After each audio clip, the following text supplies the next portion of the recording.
Je vais immédiatement poser une question à mon voisin Michel Devigne, parce que en regardant l'exposé sur Washington, je me dis que finalement, on a eu autrefois l'idée que c'était des architectes, par exemple, qui se faisaient les penseurs de l'urbanisme à venir.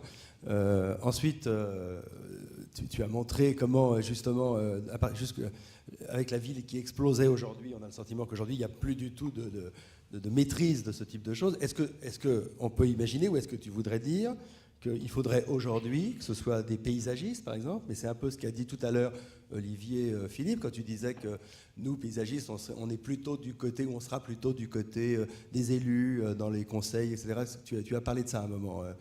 Est-ce que ça veut dire que ce serait aujourd'hui aux paysagistes d'être imaginons, les penseurs de la perspective urbaine? Est-ce que c'est ça l'idée? Parce que évidemment, derrière ça, j'ai le sentiment qu'il y a eu un certain nombre d'erreurs qui ont été commises par les architectes sur ce type les urbanistes, sur ce type de prévision. Donc, est-ce que ce serait maintenant un rôle qui vous serait dévolu, par exemple? Non, encore une fois, moi, je ne suis pas historien, mais on a entendu nos aînés, on commence à se rendre compte à quel point les guerres ont été dévastatrices pour beaucoup de choses, mais aussi pour nos compétences et nos professions.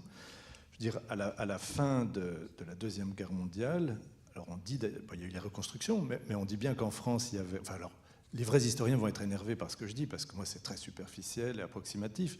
Mais en gros, les architectes ont été cantonnés à un rôle de gentils décorateurs, en très faible nombre d'ailleurs, 5 fois moins en France qu'en Allemagne par habitant, pour des problèmes égaux. Et puis, enfin, pas tout à fait. Et puis les ingénieurs ont pris incontestablement un vrai pouvoir dans nos sociétés, reléguant les architectes à un gentil rôle de décorateur. Ne parlons même pas des paysagistes. La référence à ce développement des villes américaines, j'en sais rien, mais me semble peu évoquée dans les périodes de reconstruction, en tout cas en France. Et puis, alors les villes nouvelles ont eu quand même, les auteurs des villes nouvelles avaient quand même ces références. On les voit quand on regarde les uns les autres, quand on nous appelle et qu'on regarde les archives des villes nouvelles, il y avait un peu connaissance de cette histoire. Grands ensembles, peu finalement. Enfin, mais en tout cas, on sent une vraie perte de compétences et puis tout simplement le pouvoir pris par les ingénieurs. Quand on dit une technocratie, c'est pas rien. Effectivement, les ingénieurs ont pris le pouvoir sur la fabrication du territoire, ce qui change. On peut dire qu'il y a une vraie évolution au point que quand nous avons débuté ensemble avec Olivier, on était parfois gentiment invités par des architectes curieux. Je veux dire, Alexandre Chemetov a beaucoup œuvré à notre reconnaissance par sa puissance, on peut dire. Et puis aujourd'hui, c'est obligatoire. Et du coup, des architectes, même s'ils ne sont pas polis, nous invitent forcément. Ils ont besoin de nous pour faire candidature. Et puis on arrive au point où maintenant nous sommes mandataires d'équipes. Les paysagistes sont parfois mandataires de grandes équipes qui associent urbanistes, c'est un lapsus terrible, architectes aussi. Donc en effet, je crois que peu à peu on retrouve notre compétence qui relève d'une sorte d'évidence physique, c'est où mettre les routes, où installer les quartiers, comment gérer les problèmes d'eau. Cette compétence dont la nécessité relève de l'évidence est reconnue. Et petit à petit, nous regagnons un peu des parts de marché. Le paysage n'appartient pas aux paysagistes. Déjà, c'est pas, ça appartient. Il peut aussi appartenir aux paysagistes, mais pas exclusivement aux paysagistes. C'est bien comme l'architecture n'appartient pas uniquement aux architectes d'ailleurs. Simplement, je pense que ce qui s'est passé historiquement, c'est que la référence à la grille de Jefferson, je trouve, est très emblématique à ce sujet. C'est qu'il y a eu un moment donné, il s'agissait d'une conquête, en fait, une vraie conquête, une conquête avec un système d'occupation du territoire, de distribution, de répartition qui a été jusqu'à la grille fine de la ville. Et donc l'exemple américain est effectivement le plus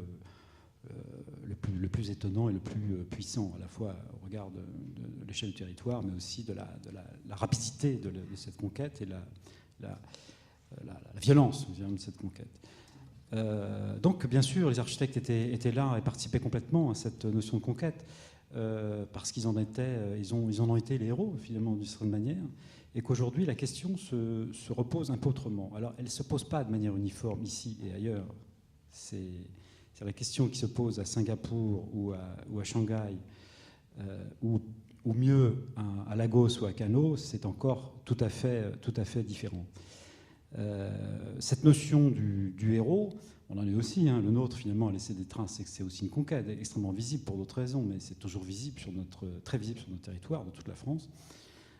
Et aujourd'hui, les choses se redistribuent autrement. Ce qui ne veut pas dire que les choses doivent être faites par les paysagistes ou par les architectes, ou que l'un soit contre l'autre. C'est simplement quand même une époque différente qui, parce que les enjeux sont différents, distribuent finalement les cartes assez différemment. Et c'est vrai que les paysagistes, du coup, prennent un poids qu'ils n'avaient pas, et qui, de toute façon, il n'existait pas ou quasiment pas auparavant. Mais c'est aussi culturel, une considération finalement de territoire qui est quand même à ce qui est des entrées, où la production finalement peut être assez proche, parce que tout le monde fait l'espace public, et à la fin ça peut être assez proche, mais l'entrée était quand même assez différente, hein, culturellement. Je rebondis sur quand Michel Devigne, tu dis que c'est peut-être aux paysagistes de faire ce travail, parce que nous, on sait où placer les routes, on sait comment gérer le système d'eau. Ça ne me paraît pas aller de soi. Moi, je veux bien admettre que vous soyez des spécialistes peut-être de la gestion de l'eau, enfin des canaux, des choses comme ça, mais placer des routes, c'est pas forcément une question de paysagiste. C'est-à-dire que la question que je me pose, hein, c'est que je me demande si on n'est pas, et c'est justement pour ça que la question sur les scientifiques et derrière tout ça, est-ce qu'on n'est pas en train de vivre un transfert de compétences, mais avec derrière des mêmes errements, c'est-à-dire l'idée que vous sauriez, pour dire les choses simplement, vous savez, vous les paysagistes, ce qu'il faut faire. Voilà. Une question qui... Non, alors, comment dire ça? Non, ce que j'essaie de montrer dans cette référence de Washington, c'est que c'est pas que tout d'un coup le paysagiste dessine bien la route, c'est qu'il y a une intelligence du paysage qui préexiste, qui donne la cohérence à tout ce qu'on fait. Bien sûr que ce sont des ingénieurs qui dessinent les routes à la fin, mais on trouve ensemble, et c'est aussi d'autres ingénieurs spécialisés qui gèrent l'eau. On ne connaît rien à l'eau, ni aux routes. C'est ça le problème. Mais en réalité, ni aux arbres. Mais c'est parce qu'on regarde bien ces géographies, parce qu'on joue avec ces géographies, on donne la cohérence à toutes ces actions. Donc c'est pas qu'on sache et que les autres ne savaient pas, c'est que parce que tout d'un coup on s'intéresse à cette géographie, alors il y a cohérence sur l'ensemble de ces décisions. Parce que le système routier est quand même pathétique aujourd'hui. Je veux dire, sans GPS, on a parfois de la peine à retrouver sa maison. Enfin, j'exagère, mais tu citais des chiffres, Olivier, mais c'est vrai que moi, ce qui nous touche tous, c'est que la ville, à la fin du XXe siècle, dans nos pays, est composée principalement de ces grands lotissements périurbains. Bon, tous ces chiffres nécessiteraient de vraies recherches, mais les urbanistes les plus documentés semblent dire qu'environ presque 50% de notre population nationale vit dans ces lotissements hors la ville, enfin ne sont pas vraiment, même si après on les appelle des urbains, mais en réalité, physiquement, cette ville, c'est cet ensemble de lotissements réunis par des plans routiers d'ingénieurs qui relèvent du câblage électrique, où en effet, sans GPS, on ne sait pas si on va à droite, à gauche, est-ouest est perdu, ça, on ne sait plus. Donc voilà, c'est pas, je veux dire, c'est pas... Oui, c'est donner cette priorité, parce qu'il y a une chose qu'on parlait du fondement. Ce qu'il y a de remarquable dans le système de parc américain, alors pour le coup, deuxième moitié du 19e, c'est qu'il y a un fondement philosophique.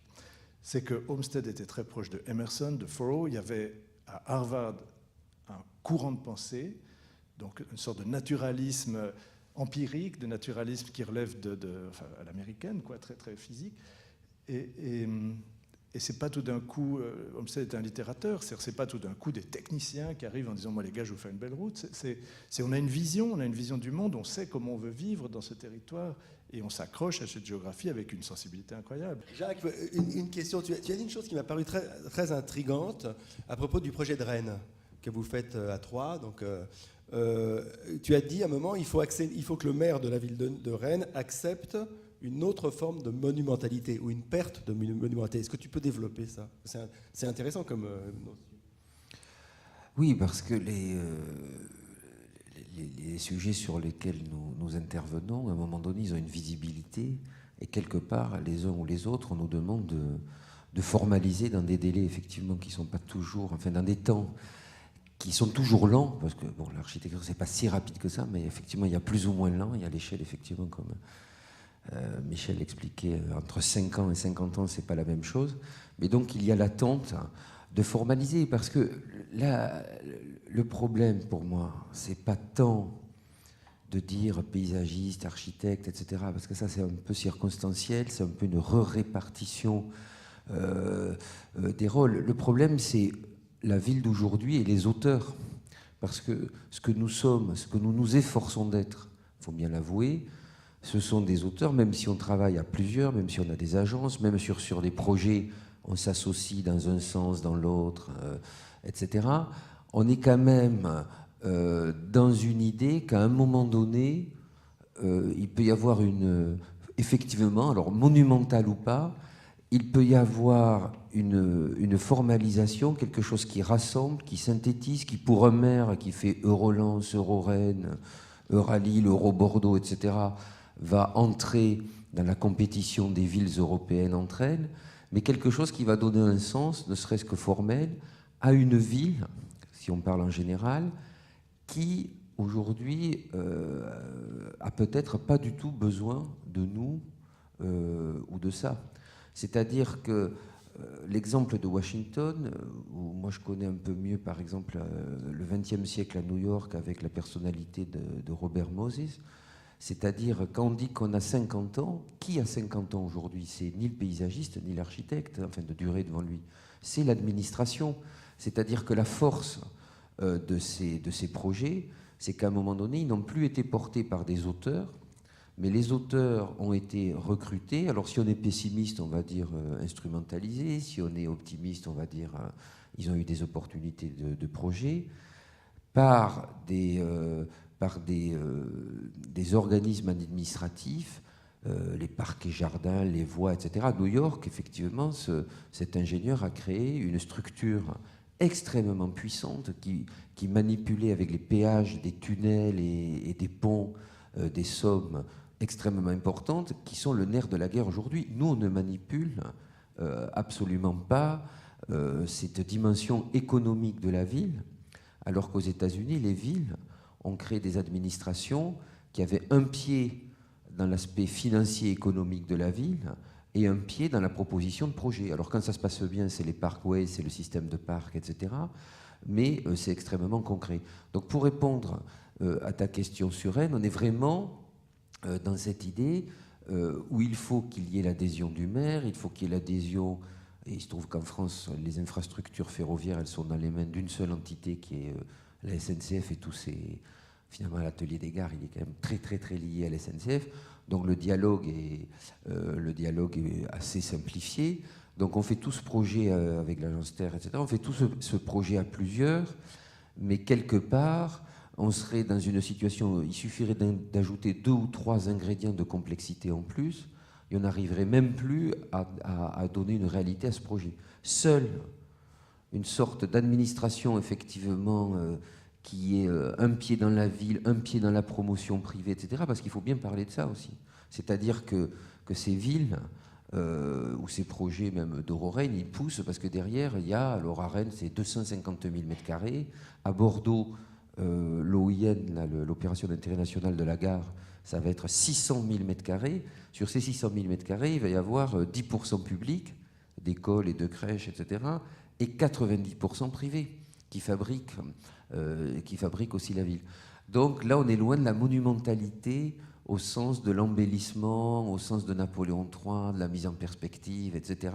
Moi, j'ai quand même le sentiment, très bien, si aujourd'hui le paysage, qui est quand même juste une forme, une façon de faire la ville, ou de travailler sur le territoire urbain, a le vent en poupe, mais j'ai quand même l'impression qu'on est tous en train de, les auteurs, quoi, enfin, ou assimilés, tous les gens qui travaillent avec nous, on est quand même en train de courir après le train, après la ville en train de se faire avec son propre mécanisme.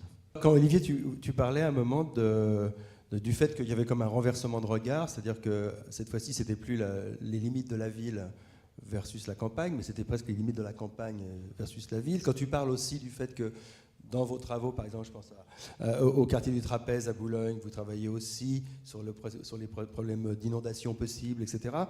Est-ce que tout ça ne correspond pas quand même finalement à la mise en forme de ce qu'on pourrait penser une pensée du flou aujourd'hui? Le fait que justement, on arrive à fabriquer, à produire des bâtiments, parce que justement il y a de la verdure, de la nature, ça pousse, ça bouge, et que ça permet justement de répondre à quelque chose qui est moins stable, quoi.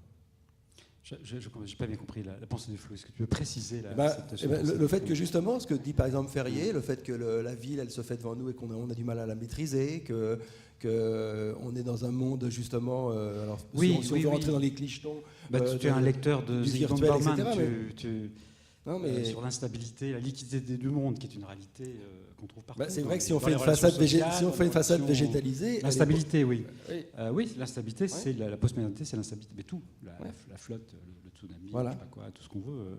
L'instabilité des relations sociales, la famille, c'est l'instabilité, tout est instable. L'instabilité, c'est la caractéristique, effectivement, de la postmodernité. Donc, effectivement, on travaille beaucoup avec ces questions de flux, même s'ils se modifient. C'est-à-dire que la postmodernité, c'est quand même beaucoup le flux des voitures. Aujourd'hui, on gère les eaux, on gère d'autres flux, il y a les ondes, etc. Voilà. Alors, pour en revenir à la première question, c'était sur c'est pas Boulogne, c'était sur. Non, mais j'ai cité Boulogne. Je parlais à la fois de. Moi, je posais une question justement sur cette. Non, finalement, pourquoi cette posture sur Sun Park, qui est pas un dogme, c'est pas forcément quelque chose qu'on veut absolument enseigner partout. Simplement, lorsqu'on regarde un territoire et les pressions qu'il subit, qui sont toujours à différentes échelles. C'est le cas sur l'axe Paris-Le Havre. Il y a une nécessité de construire des dizaines et dizaines de milliers de logements dans les années à venir, parce qu'il y a un déficit de logement. Et là, il y a urgence. C'est-à-dire qu'on parlait du temps, on est dans 2 temps différents. Sauf qu'à céder trop vite à l'urgence, on prend le risque qu'on court potentiellement à la même catastrophe ou même erreur, encore que tout n'est pas rejeté. Maintenant qu'on fait une lecture un peu apaisée de la modernité, on n'est pas aussi radical. Mais en tout cas, on court un certain nombre de risques. Donc on trouvait, nous, intéressant, finalement, d'être dans cette autre posture. Oui, alors là, c'est un peu du côté du faible, parce qu'il n'y a pas d'enjeu économique sur la campagne. Mais c'est bien, ça, l'idée de dire qu'il n'y a pas de... Voilà, il faut être dans cette position-là. Et pourquoi on ne penserait pas au bord de la campagne, et pourquoi on penserait qu'au bord de la ville? Voilà. Donc, ce qui nous intéresse, ce n'est pas le dogme, c'est d'être simplement dans cette dialectique qui, aujourd'hui, s'est jamais passée comme ça, parce qu'on est toujours dans un processus, historiquement, de conquête, de toute façon. Alors, cette conquête, elle a des degrés variables. La campagne est une forme de conquête, mais la ville est une conquête bien plus solide, quand même, bien plus difficile à déplacer et à modifier. Donc, c'est ça. Donc, ce n'est pas un dogme, ce n'est pas une façon de travailler systématiquement, c'est une façon, finalement, de s'adapter, de s'interroger dans des conditions particulières du sujet qui nous est posé et qui est à plusieurs vitesses et qui a plusieurs échelles de temps. Et effectivement, nous, on s'intéresse à la plus longue échelle de temps, plutôt. J'ai répondu. Et le fait que sur les 3 projets, les 3 exposés, il y ait l'eau soit omniprésente, ça, c'est quelque chose c'est une donnée d'aujourd'hui. Comment ça se fait? C'est pas une donnée d'aujourd'hui. Enfin, je sais, c'est une donnée qu'on a ignorée. C'est-à-dire qu'il y a un autre phénomène qui se passe, dont on ne mesure pas toutes les conséquences aujourd'hui, mais je vais vous parler de l'histoire des inondations de Nîmes, où Henri, mon associé, a fait périr noyer alors qu'on faisait le concours du Jardin de la Fontaine. Il avait un manuel hydraulique sur la tête. Il marchait, il a été sauvé par un légionnaire qui venait de Guyane. Enfin bon, un truc assez drôle. Non, on le ramène, etc. Donc, on sait. Qu'est-ce qui s'est passé? C'est que finalement, on a été dans la modernité, c'est quand même plus, y compris pour plus d'électricité, donc avoir que tout le monde ait accès à ça, mais aussi dans l'autre sens, il faut gérer dans l'autre sens, il faut gérer le... Voilà, c'est...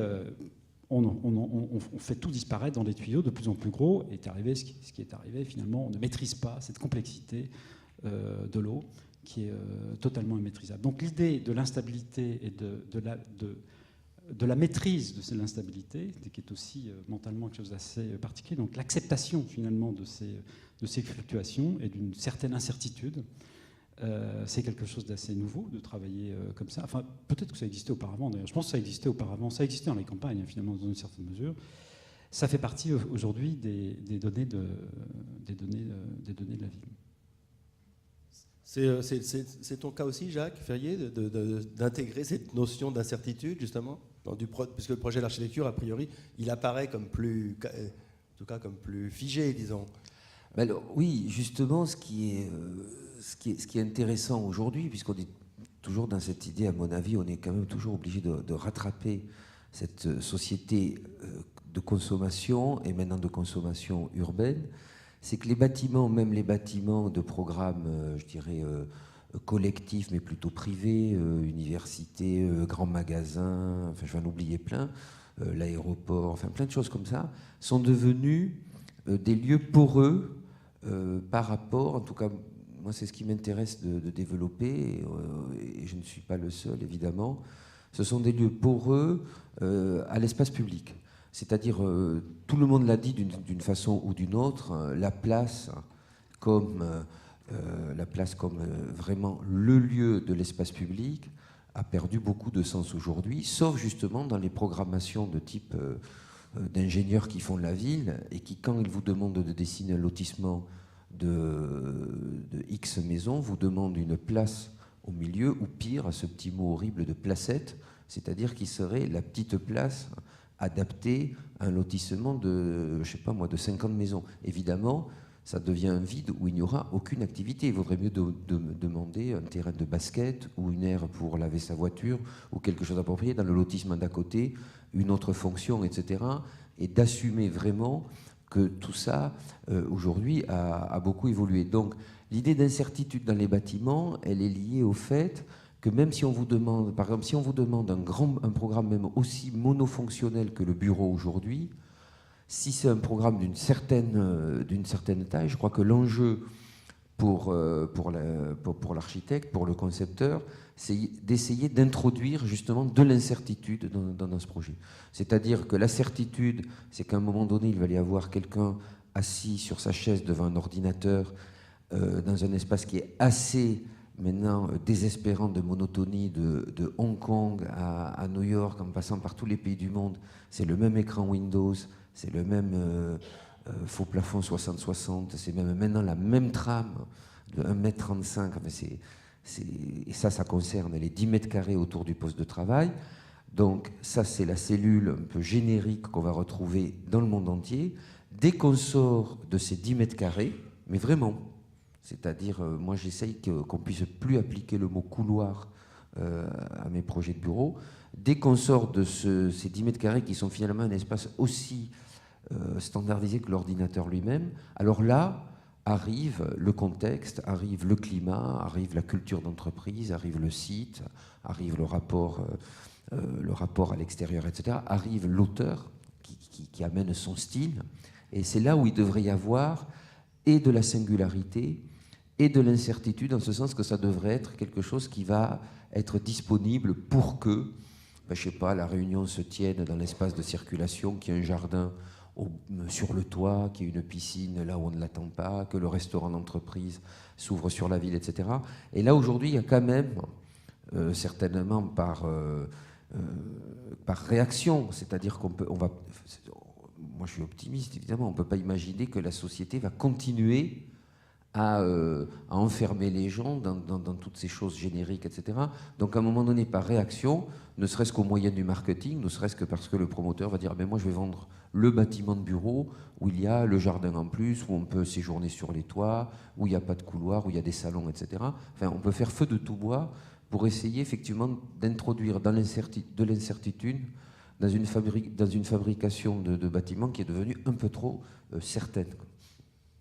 C'est une question un peu étrange à te poser, puisque tu es quand même probablement l'auteur du bâtiment non construit écologique le plus publié. Je pense à la tour Hyper Green, qui est quand même quelque chose qu'on a vraiment vu et qu'on reverra probablement, sauf si elle se construit, je te le souhaite. Mais est-ce que tu as quand même le sentiment, est-ce que tu n'as pas le sentiment parfois que cette utilisation du paysage et de la nature chez les architectes, ça sert aussi de camouflage? Oui, certes, c'est-à-dire qu'on est dans une période quand même on est dans une période, je ne sais pas si on dit de transition ou d'évolution, etc. C'est-à-dire qu'il y a 3 ou 4 ans, ça bouge très vite. Il y a 4 ans, ce qu'a dit Michel Devine tout à l'heure en disant bon, le développement durable, il y en a un peu marre, etc. 3 ou 4 ans, ça aurait été des jets de tomates, des cris, les gens seraient sortis de la salle, etc. Maintenant, tout le monde se rend compte qu'on est parti soit dans l'enthousiasme, soit dans la naïveté, soit dans l'opportunisme, certes, et que maintenant tout le monde, enfin en tout cas dans le monde de l'architecture, du paysage, et je pense des ingénieurs intelligents, tout le monde est en train de développer une position critique par rapport à ça.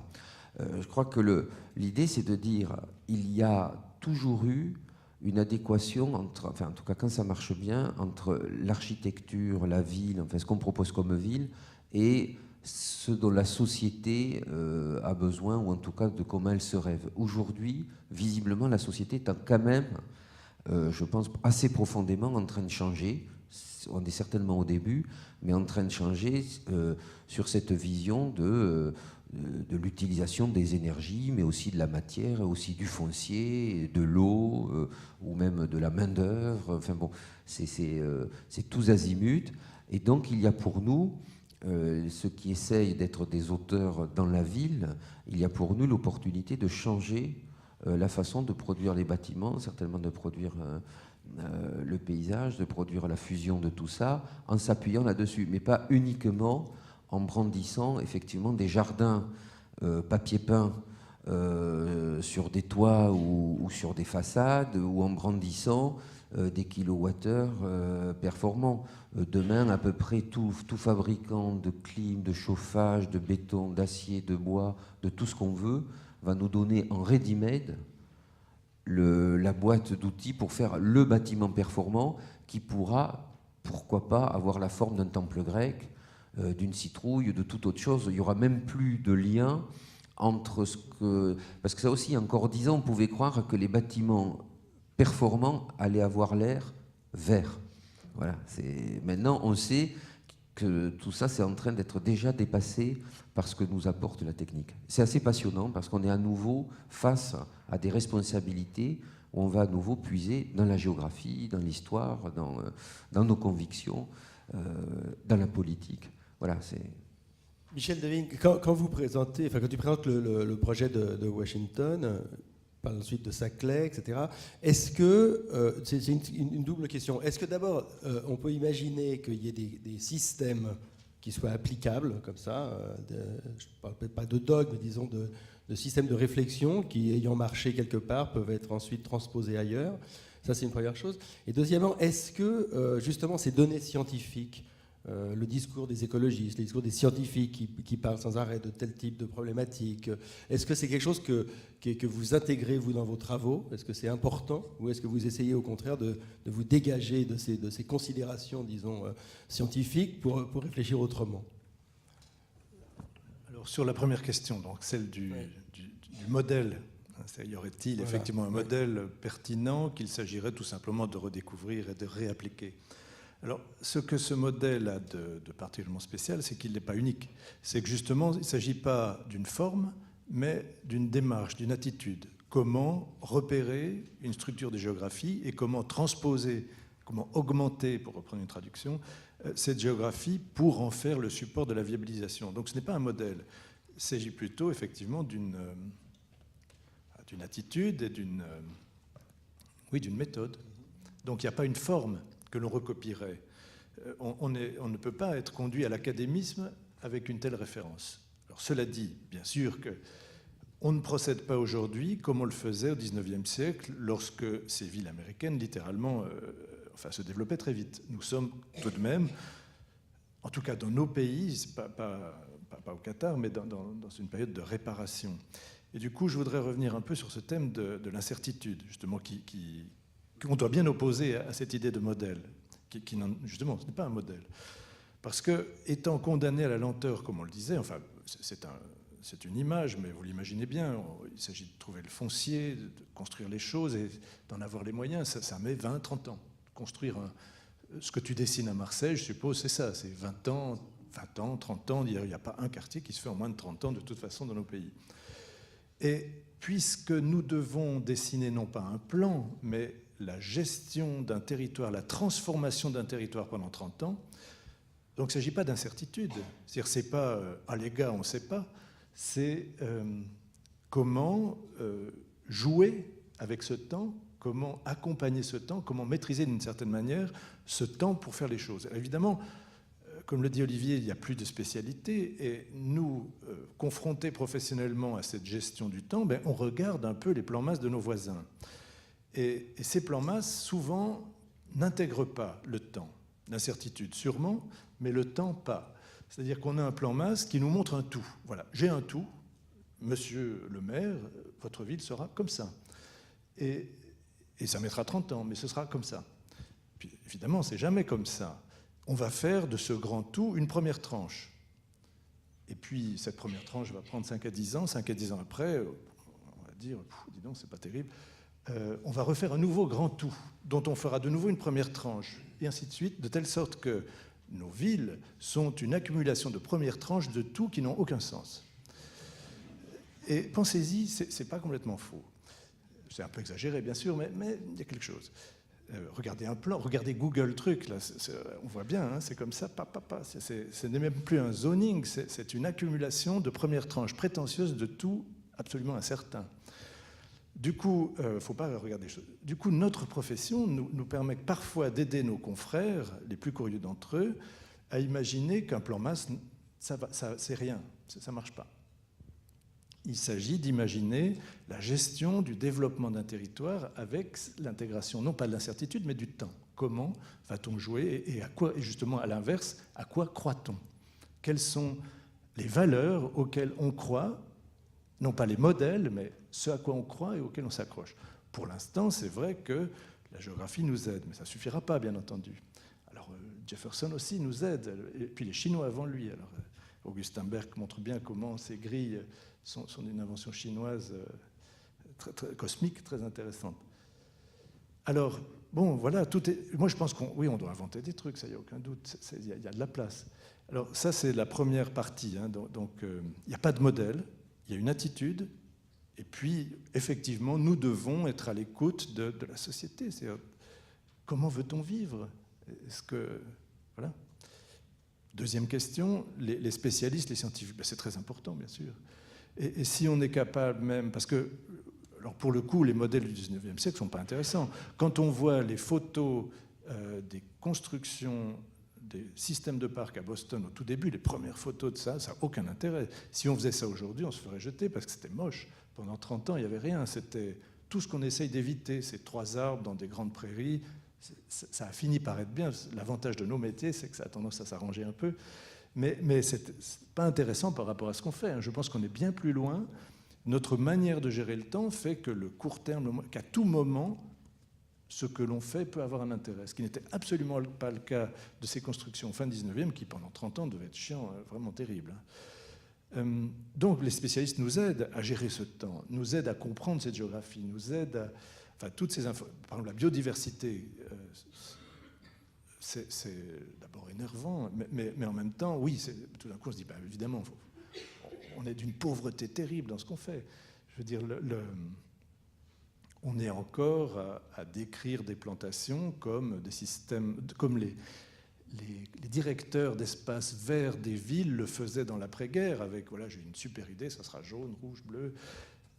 Alors qu'en effet, quand on veut bien écouter les écologues, ça peut être beaucoup plus intéressant. C'est-à-dire la matière végétale, et pour le coup, quand même, j'étais sévère avec les Américains, ils avaient une vraie conscience des milieux vivants.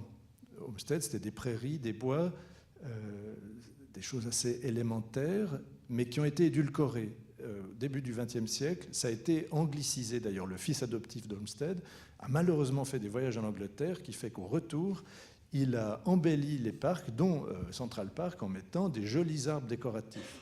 Aujourd'hui, par exemple à Saint-Louis, ce n'est pas un parc d'Olmsted, mais il y a des groupes qui restaurent ces parcs en retrouvant l'esprit écologique, la conscience des milieux vivants que leurs auteurs avaient déjà et qu'on avait perdu à un moment plus ornemental. Donc, plus on a des moyens, finalement, plus nous associons en effet des spécialistes extrêmement, avec beaucoup de curiosité. C'est indispensable. Il y a beaucoup à apprendre, bien sûr, qu'au-delà de l'énervement qu'on évoquait les uns et les autres, ces prises de conscience sont positives. L'application du travail des chercheurs sur nos métiers est indispensable. On le disait il y a une semaine ici en parlant du vide. Moi, j'ai beaucoup d'amis scientifiques et je vois par exemple comment ils se posent des questions de mesure. Vous prenez un tissu cellulaire et on essaye de mesurer les choses dans un tissu cellulaire. Que mesure-t-on? Comment mesure-t-on? Parce que c'est très important le cadre. On peut trouver 20%, 30%, 40%, mais de quoi? De quel tout? Et donc les problèmes, j'ai un peu fait des études scientifiques aussi, Donc le problème de se poser, mais qu'est-ce qu'on mesure et comment? Et comment, statistiquement, va-t-on ne pas se faire avoir par la limite arbitraire qu'on se donne? Les scientifiques passent des années à réfléchir à la méthode pour la mesure. Nos mesures urbanistiques, Olivier, que tu montrais toi, que Dominique Perrault montrait il y a une semaine, que j'évoquais avec ses 50%, sont loin, loin de ce que les scientifiques savent faire en termes de mesures sur des tissus vivants. Donc la recherche, on le disait ici même il y a une semaine, est clé. Nous devons travailler sérieusement avec des scientifiques pour faire des mesures qui ont une valeur. Aujourd'hui, nos mesures sont de l'ordre de l'idéologie toujours. Et donc elles sont fausses, complètement fausses, parfois éclairantes, parce qu'on a une conviction, mais fausses. Et si les médecins travaillaient avec le genre de mesures qu'on a, l'aspirine ne serait pas inventée. Mais la science est aussi une question d'idéologie quand même. Enfin, il n'y a pas de... On ne peut pas penser qu'il y ait une utilisation de la science qui soit en dehors de toute prise de parti. Non, on ne parle pas d'utilisation, mais au moins de connaissance. L'utilisation est une autre affaire, mais c'est vrai que nous, quand on parle de densité, voilà, il y a les grands credos actuels, hein, compacité, densité, etc. Mais regardez, si ça vous amuse, les publications de nous tous. Et à la limite, un type pourrait se marrer en les mettant en parallèle. Il y a des variations énormes dans ce qu'on raconte sur les densités. Alors, avec ces moyens, Google Truc, alors toujours, on montre les références, et paf, tant de pourcents, 20%, etc. C'est toujours bidon. Mais ça en est gênant, parce qu'on le fait, bien sûr. Hein. Je l'ai fait énormément, et maintenant, j'ose plus. Parce que je me suis rendu compte à quel point c'était bidon. On se trompe, mais... 100% parfois. Tu disais une chose quand même qui paraît, enfin, qui est extrêmement réjouissante, en tout cas pour les paysagistes, c'est que c'est quand même l'idée que même si vous vous trompez, contrairement aux architectes finalement où ça reste et ça, vous avec un peu de chance, si vous ne faites rien, la nature reprendra ses droits, ça va s'arranger. C'est quand même ça l'idée, non? Pas toujours, mais mais parfois un bel arbre, si on arrive à couper les autres, c'est toujours ça, quoi. Parce que quand même, j'imagine que c'est extrêmement compliqué aussi d'imaginer justement une ville à 15 ans, ou enfin une ville, un quartier à 15 ans, 20 ans, précisément en sachant qu'on serait beaucoup trompé avant. Donc, mais est-ce que ça veut dire que vous êtes quand même protégé justement par le temps? C'est qu'il y a peu de chances pour que dans 15 ans, on vienne vous dire, Olivier Philippe, venez voir un peu. Je sais pas, pendant quelques temps, on était des gens extrêmement vertueux. On était des gens vachement bien, contrairement aux architectes qui étaient des coupables, on était très vertueux. Avec le temps, on devient un peu moins vertueux, d'abord parce qu'on n'est pas aussi vert que ça. C'est bien, c'est rassurant. C'est fatigant, la vertu, tout le temps. Voilà. Je voulais juste revenir sur la question, les architectes sont-ils condamnés au vert? Enfin, quelque chose comme ça. Il y a eu effectivement une période comme ça. Pas de salut sans verdure partout, dessus, sur les côtés, etc. Bon, avec en plus la difficulté que c'est pas très écolo, parce que, enfin en tout cas la technique de blanc c'est la plus, il faut beaucoup de matière liquide qui nourrissent tout ça, parce qu'il n'y a pas de substrat finalement. Or la plante c'est d'abord le substrat, il faut un substrat. Je pense que c'est en train de se finir, mais surtout peut-être, donc finalement il y avait une espèce d'obligation, c'est-à-dire que je pense que les architectes ont été contraints à un moment donné de se lancer là-dedans pour pas être marginalisés. Bon, ça se calme, ça a duré quelques années, ça se calme.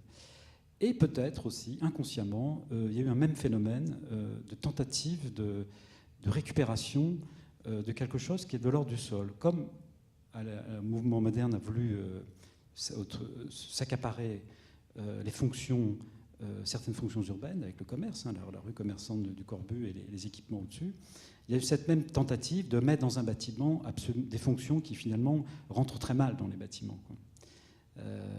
Voilà, plus ou moins consciemment, on a un certain nombre de projets avec des architectes qui veulent absolument mettre des potagers au-dessus, des machins, des trucs, c'est-à-dire tout mettre sur le bâtiment. Et c'est peut-être aussi, quand je parlais de culture, quelque chose qui fondamentalement, alors c'est une interprétation toute personnelle, mais qui nous différencie, c'est qu'au fond, on n'a pas le même sentiment de la propriété, je pense. Voilà.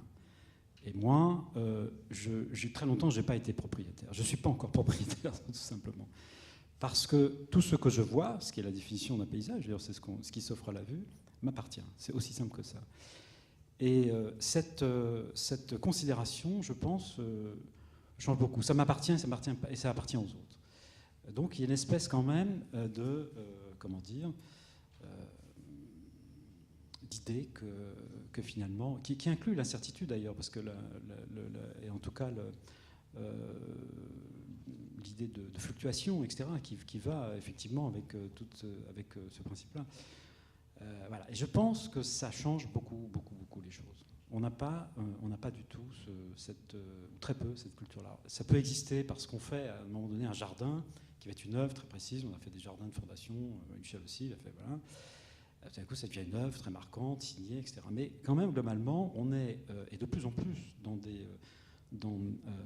met en place des processus entre une certaine échelle de temps, échelle d'espace considérable, échelle de temps absolument considérable.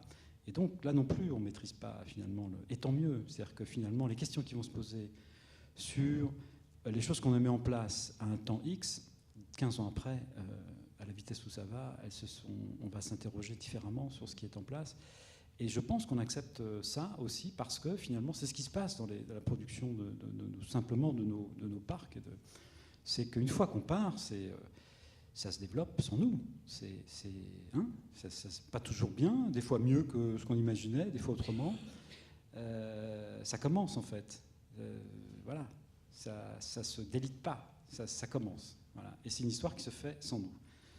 Donc, je crois que c'est fondamentalement une culture du coup, qui est assez différente, même si on travaille sur le même sujet. Voilà.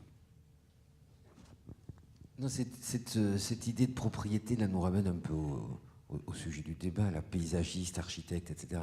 En fait, je réalise là, pendant ce débat, que beaucoup de choses se sont privatisées dans la ville, et toujours plus, et ces choses sont plutôt dans le domaine de l'architecture. Aujourd'hui, un palais de justice, c'est dans le système qu'on appelle partenariat public-privé, comme le sont maintenant les universités, comme le sont, en l'espace de 10 ans, énormément de bâtiments qui nous appartenaient à tous, justement, qui étaient des bâtiments publics, et qui maintenant basculent dans le privé. D'où aussi, je crois, ce fait que le paysage est mis en avant, et d'où légitimement les paysagistes, parce que ça va être un des derniers morceaux que la communauté oublie, avec l'eau qui va avec les morceaux de ciel qui vont avec, et que la communauté va partager dans la ville, et qui, pour l'instant, à ma connaissance, n'est pas encore trop sujet, mais on pourrait l'imaginer,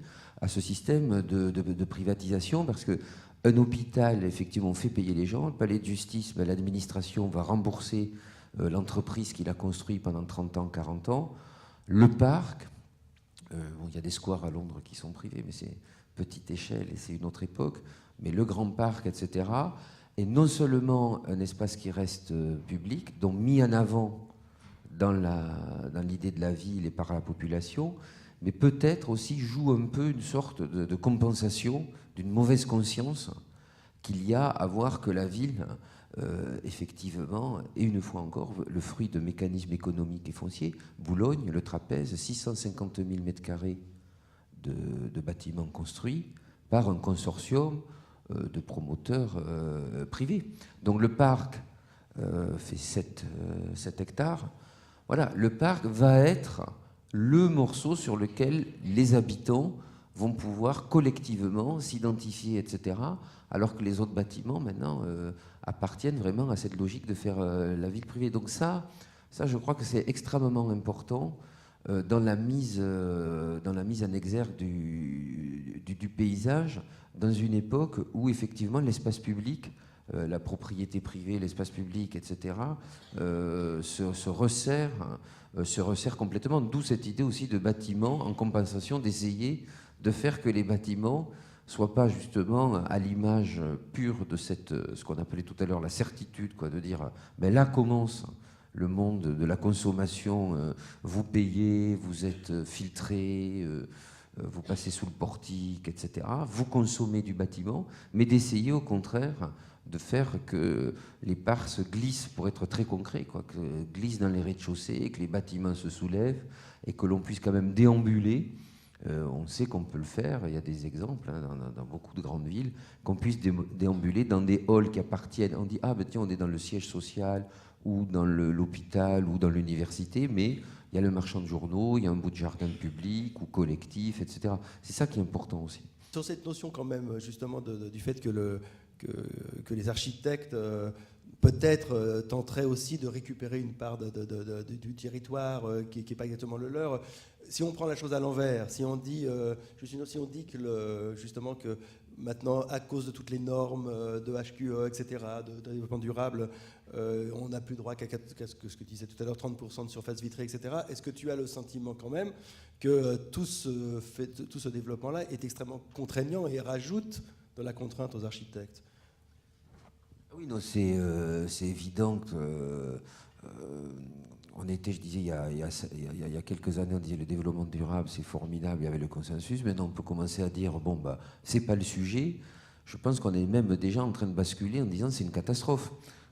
Si c'est appliqué dans cette idée de dire, ben voilà, on a réfléchi à votre place, il y a 30% de vitrage, point.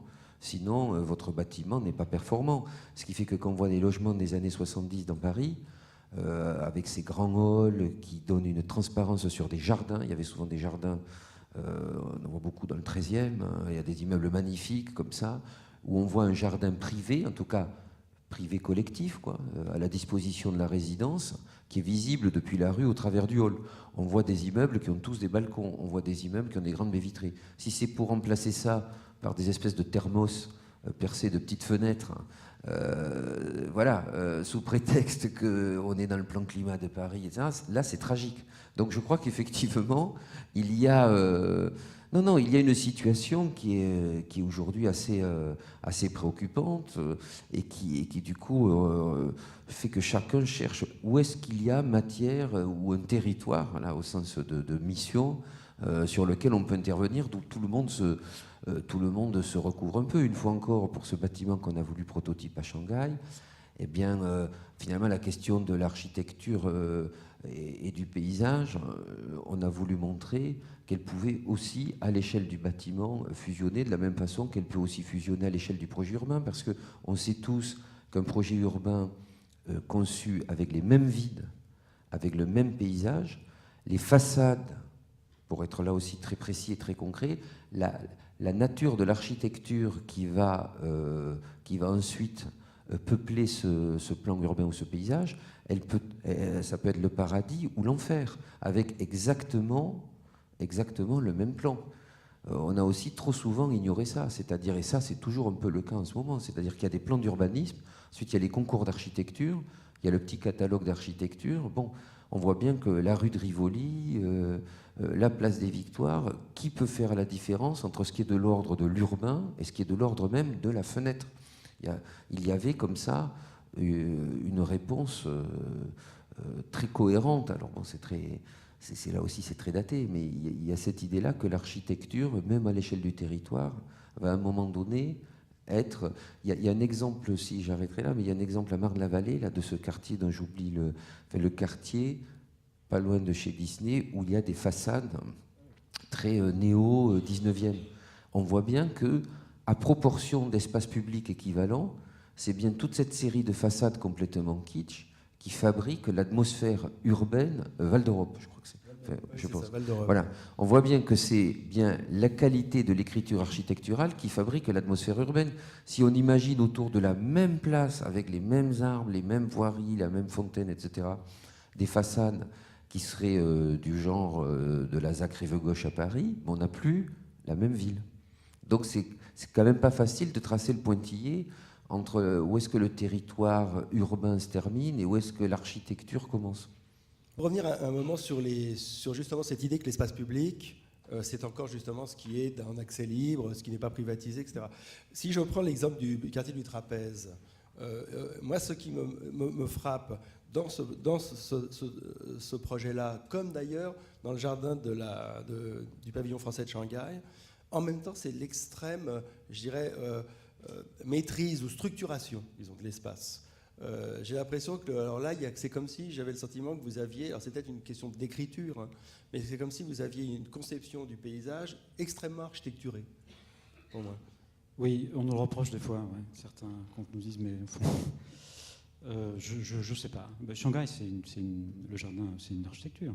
Elle est verte, mais c'est une architecture. Mais ça, on le revendique. Après tout, je parlais des héros Oui, mais on aurait pu une autre, l'imaginer, voilà. moins, disons, Donc on moins n'est pas- rigide, ou moins à la française, peut-être, je sais pas comment Oui, dire. mais bon, c'est un peu particulier parce que c'est une expo, ça dure quelques mois. Il faut, comment dire, il faut être à la fois assez simple, assez direct.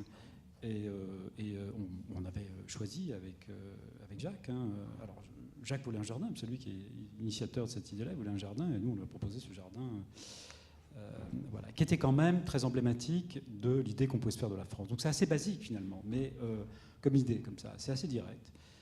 Et on revendique ça parfaitement. Après, la manière dont il est fait, qui est assez spectaculaire, dont il rentre à l'intérieur, et surtout le plaisir qu'on a à être dedans, parce que c'est vrai que c'est le seul endroit dans l'expo où on pouvait être au-dessus de l'expo, avoir les horizons, et à profiter du ciel, et à manger. Et c'est pas mince, cette histoire-là.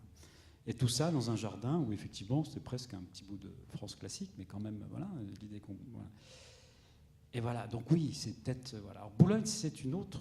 donc c'est très... Shanghai, c'est très particulier. Parce que c'est une forme de commande, finalement.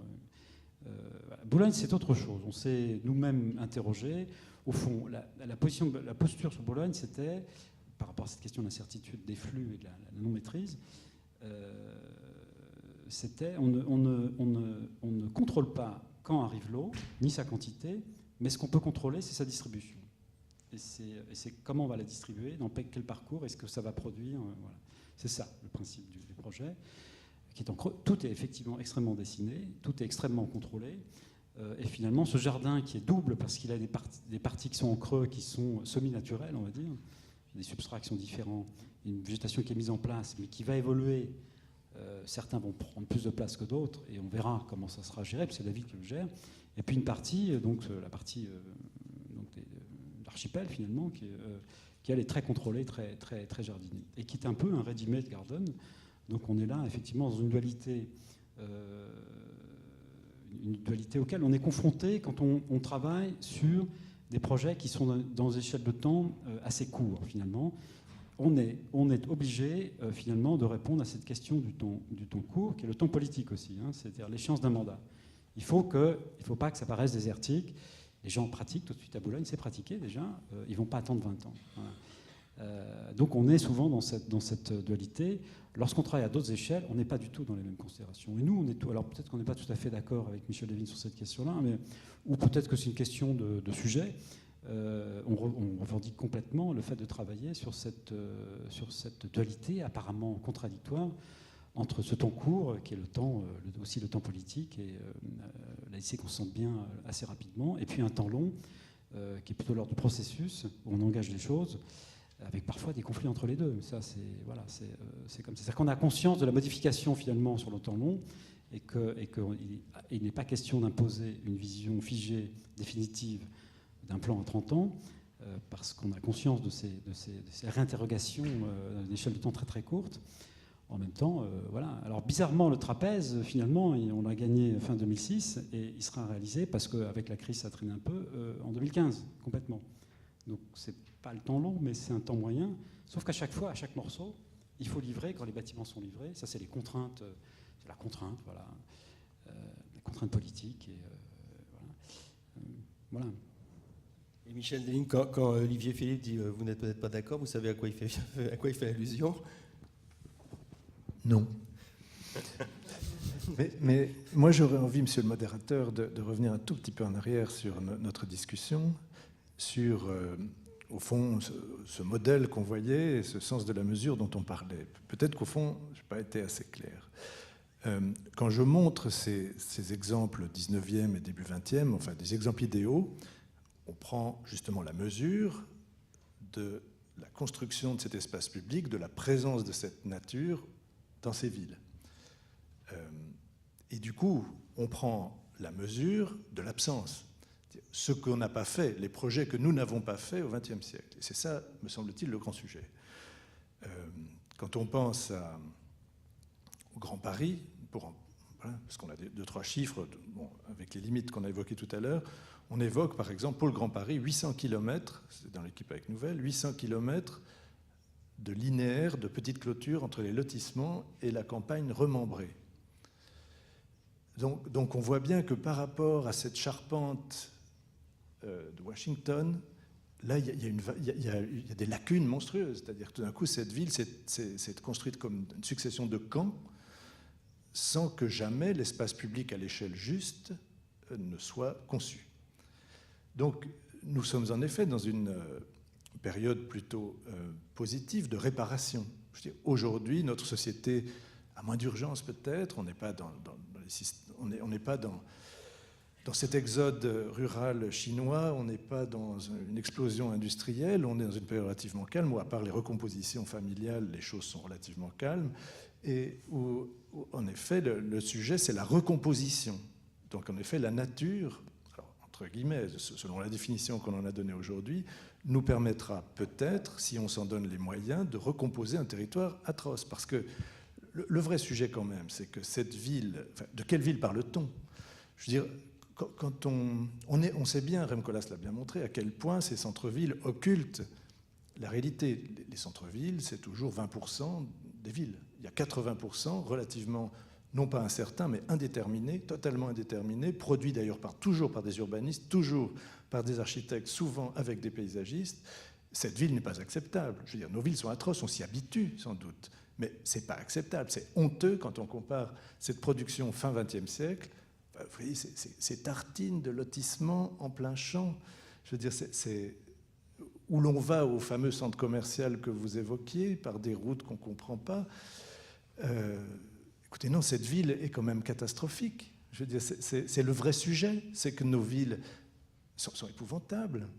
Je veux dire, ça paraît toujours bizarre de dire ça, non? Enfin, je ne sais pas comment, peut-être on s'habitue. Quelqu'un qui travaille dans l'immobilier me disait, il y a un truc fantastique dans l'immobilier, c'est qu'en gros, 80% des gens aiment bien leur maison. Vous voyez la maison en question, vous dites, mais c'est pas possible, on ne peut pas vivre là, enfin, c'est impossible. Donc quand même, moi je trouve que, à propos de mesures, on doit prendre la mesure de l'état de notre territoire. Ces villes sont inacceptables. Et il me semble que si cette exposition ici a un très grand intérêt, c'est effectivement c'est de sortir de ces anecdotes. Qu'il y ait de la végétation sur les murs, c'est très marrant, mais enfin, c'est pas tellement ça. C'est bien, et ça n'exclut, ça ne doit pas occulter des sujets plus fondamentaux. C'est que l'état de cette ville, l'état de ses infrastructures est catastrophique, et que justement, on n'a pas fait tous ces projets. Et qu'aujourd'hui, dans la plupart des projets où nous sommes appelés, qu'on montrait tout à l'heure, Bordeaux par exemple, c'est de la réparation. C'est dans le centre-ville, eh bien oui, d'un côté il manquait 150 hectares, de l'autre côté 150 hectares, en plein centre-ville, 300 hectares n'avaient pas été conçus. Et pareil en périphérie, dans chacune des villes où nous sommes appelés aujourd'hui en France, on parle de centaines d'hectares d'espaces publics qui n'ont pas été conçus. Ce n'est pas d'un décor dont il s'agit, c'est vraiment l'espace public manquant à l'échelle juste. Et là on voit bien cette rupture historique après la guerre, après les guerres. Et je me réjouis de cette exposition encore une fois parce que voilà, nous devons montrer, convaincre. On finit par avoir pourquoi progresse-t-on, c'est qu'on est tous des militants et qu'on convainc tous ces élus de ces lacunes, de ces absences. Je me rappelle même il y a une vingtaine d'années, Georges Frêche nous avait fait dessiner, c'est pas un ange, ce n'était pas un ange, mais on le plante 14 000 parasols comme un décor le long de l'avenue. Puis un jour, on est à la fenêtre, je lui dis mais quand même, vous avez les moyens de dessiner votre territoire. Et il a essayé de le faire un peu. On a tous d'ailleurs travaillé à Montpellier dans ce sens. Mais oui, je veux dire, nous sommes là, on a convaincu Alain Juppé de penser qu'il pouvait mettre 150 hectares de parcs en plein centre-ville, ce qui n'allait pas de soi chez aucun urbaniste, aucun architecte, aucun politique a fortiori. Donc nous avons ce rôle d'éclaireur, de mesure. Nous devons utiliser ces références extraordinaires du début du XIXe siècle en montrant que nos villes ont péché. On a oublié de construire l'espace public en se trompant d'échelle. Et on se trompe de nouveau d'échelle quand on se focalise sur ces anecdotes. Qu'il ne faut pas exclure, c'est bien. Je veux dire, moi j'ai des plantes sur mon balcon, je suis très content. L'un n'empêche pas l'autre, bien entendu. Il ne s'agit pas d'opposer ces deux attitudes. Les jardins, c'est formidable. Enfin, tout ça coexiste. Mais n'occultons pas avec ces thèmes faciles les urgences, parce qu'il s'agit vraiment d'urgences. Nos territoires sont lamentables à tout point de vue.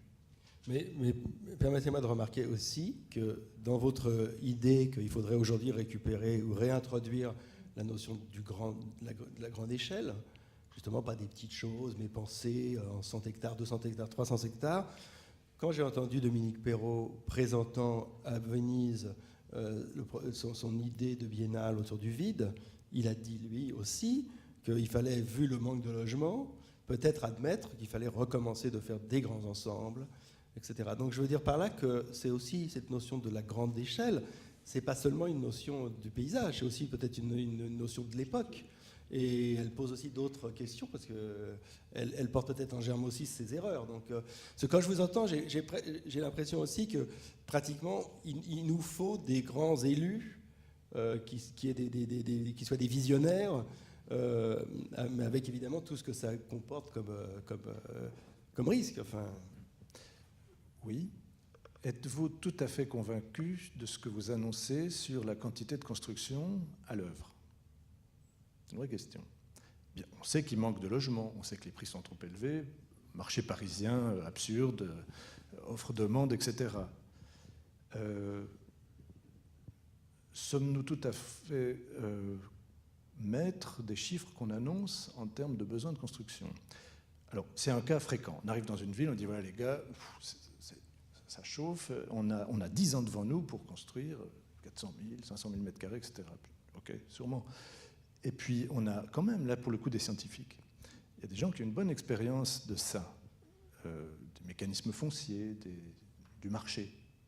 Il y a des gens à la Caisse des dépôts, par exemple, très expérimentés, qui savent en gros faire un diagnostic en disant, écoutez, oui, votre quartier, là, par exemple, on a eu un petit différend avec un maire d'une très grande ville, où lui voyait les choses à 10 ans, les experts ont dit c'est 70 ans. Une ville dont on parle là en ce moment, très importante. Attention, pourquoi la mesure est tellement importante ? C'est parce que sinon, on est aveuglé. Et donc, on trouve des solutions dans la panique à un faux problème. Alors qu'on a 70 ans devant soi, vraiment, souvent. Dans des villes de province, on annonce des développements qui correspondent ni à la démographie, en aucun cas à l'économie. Donc c'est faux. On doit se méfier, ces chiffres sont aveuglants. L'anecdote, le manque de maîtrise de la mesure sont deux phénomènes complètement aveuglants dans ce fameux débat dont on voit bien la dimension intéressante idéologiquement, bien sûr. Mais attention à ne pas se tromper. Ah ouais, juste quand même pour nuancer, je ne suis pas tout à fait d'accord avec l'approche de Michel Desvignes sur... Je trouve que l'insistance quand même, à un moment donné, l'insistance sur la grande échelle appartient un peu aussi, le risque, à la nostalgie de l'époque où on pouvait, effectivement, comme toujours dans l'esprit de Jefferson et puis du 19e siècle américain, mais aussi de Vienne, de Barcelone, de Haussmann, etc., où l'on pouvait avoir un grand dessein pour la ville. C'est-à-dire que cette insistance sur la grande échelle, c'est vrai, fait partie de l'idée qu'à un moment donné, on va donner une lisibilité à la périphérie, au Grand Paris, 10, 12 millions d'habitants. Et la conséquence qui là me paraît effrayante, c'est quand Michel, du coup, de bonne foi, dit finalement, ces gens qui sont contents chez eux, ils nous font chier, ils ne devraient pas être contents.